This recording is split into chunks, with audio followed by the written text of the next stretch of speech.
दै लामा जावदों JCBजों गामिनि रैखाथिनि थाखाय। थांनाय बानायाव गोबां गामिया दै लोमसाव जादोंमोन। गोबां गामिनि हा बारि गरा गिसिखाना दैमानि महर लादों।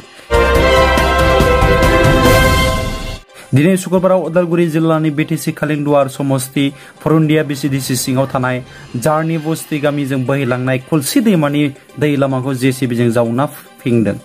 खुलसि दैमाजों बोहैनाय दैया जारनि बस्ति, सेनिफारा, आहिनि आरो गोबां गामिनि हा बारि हा गरा गिसि होना दैमानि महर खालामलाङो। गामिनि आबाद मावनाय हा बारि हा खुरखाना दैमा खालामलाङो। नुनो मोननाय जायोदि दिनै फरुन्दिया BCDC लोगोसे खालिंदुवार ब्लक कमिटि UPPLनिफ्राय जारनि बस्तिजों बोहैलांनाय दैमाया आबाद हा बारि हाखौ गरा गिजि होना दैमा खालामनायखौ होबथानो JCBजों जावना खुलसि दैमाखौ फेंदों। सिगांनि दै लामाजों दैखौ बोहैहोनो JCBजों जावना फेंनायखौ नुनो मोन्दों। फै जों नायनि फरुन्दिया BCDCनि मासिगिरि अलंबार कसारी आरो हा खुरखाजानाय बिगुमा बिथांमोना फोरमायनाय राव।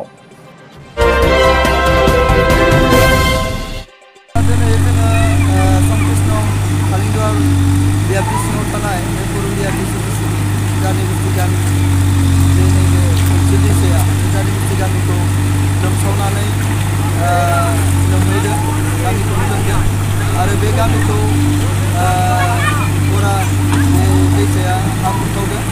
दा बेखाय दैसानि जे सिगांनि लामा बे सिगांनि लामाखौ एंगारनानै बे दैसाया गामि सेरजों सहैदों आरो गामिनि बे बारिफोरखौ हा इथाफोरखौ खुरखावदों।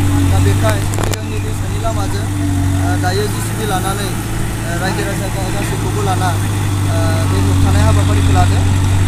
औवानि प्रटेकसन होदों आरो JCBजों बान्दो थेनाय जादों, माथावरि थेनाय जादों आरो दैसाखौ जावना होनाय जादों। दायो जोङो गासै रायजो राजा बे गामिनि आरो जों JCB जानानै जोंनि UPPL पार्टिनि दैदेनगिरि बिथांमोन दङ आरो बरमेला BCDCनि चेयारमेन बिथाङाबो बेवहाय दंफायो आरो फरुन्दिया BCDCनि भाइस चेयारमेन बिथाङाबो दंफायो। जों गासैबो लोगो नांनानै दायो खालिंदुवार ब्लक कमिटि UPPLनिफ्राय बे हाबाफारिखौ लानाय जादों। बे गामिनि जे माने हा खुरखानाय गरा खुरखानाय बे खामानिखौ होबथानो दिनै जोङो हाबाफारि लादों। फुंनिफ्राय दासिम JCB लानानै खामानि मावबाय थानाय जादों।